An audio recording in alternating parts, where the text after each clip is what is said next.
Commons leader William Hague has said legislation affecting just England should only be passed with the consent of the majority of English MPs. He announced 4 options for English votes for English laws in Parliament, including giving English MPs enhanced scrutiny and a veto over new laws. He said new arrangements for England were a fundamental issue of fairness, but Labour said the plans, which follow the pledge of new powers for Scotland, were a backroom stitch-up. Plaid Cymru said the principles involved were reasonable, but it would be unjust if Welsh MPs were unable to vote on laws which affected funding for Wales under the existing Barnett formula. The options announced by Mr Hague in a Commons statement include 3 Conservative proposals and 1 Lib Dem suggestion. They are: barring Scottish and Northern Irish MPs from any role in English and Welsh bills and limiting England-only bills to English MPs, allowing only English MPs, or English and Welsh MPs, to consider relevant bills during their committee and report stages, where amendments are tabled and agreed, before allowing all MPs to vote on the final bill, allowing only English MPs, or English and Welsh MPs, to consider relevant bills at committee stage and giving them an effective veto in a separate vote before their 3rd reading. A separate Lib Dem plan to establish a Grand Committee of English MPs, with the right to veto legislation applying only England, with its members based on the share of the vote. Many Conservatives argue that it is unfair that Scottish MPs should currently help decide how things such as schools and the health service are run in England when English MPs have no such say over how they are run in Scotland. Devolution to other parts of the United Kingdom has created the situation in which MPs representing constituencies outside England may vote on legislation which does not affect their constituents, while English MPs are not able to influence these policies in other nations where they are devolved.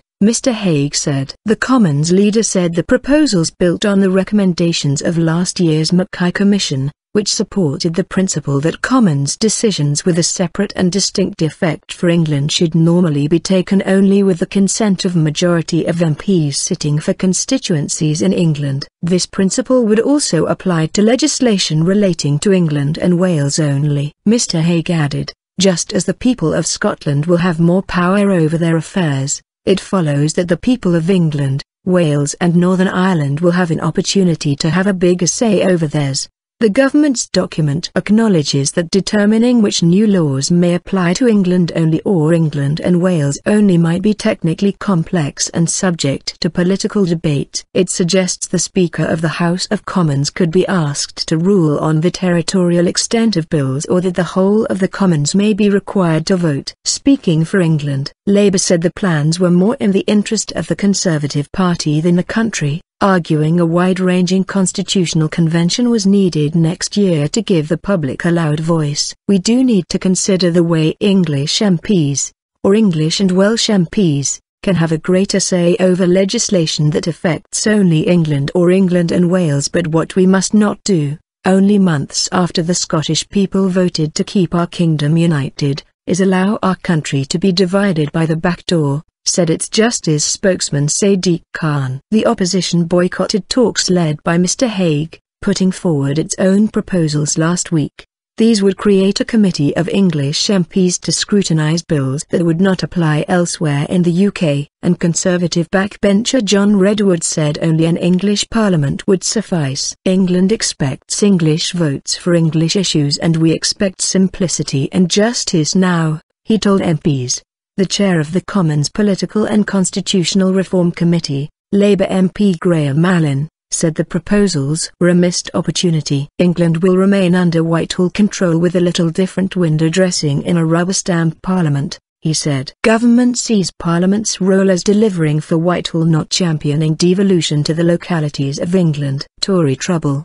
Prime Minister David Cameron has promised to bring in changes if he is in power after the next election, saying this should be linked to the transfer of more powers to Holyrood following September's independence referendum. A commission on Scottish devolution set up by Mr Cameron after the referendum no vote has recommended that the Scottish Parliament should be able to set its own income tax rates, with all of the cash earned staying north of the border. It also said a share of VAT should be assigned to Holyrood and air passenger duty fully devolved.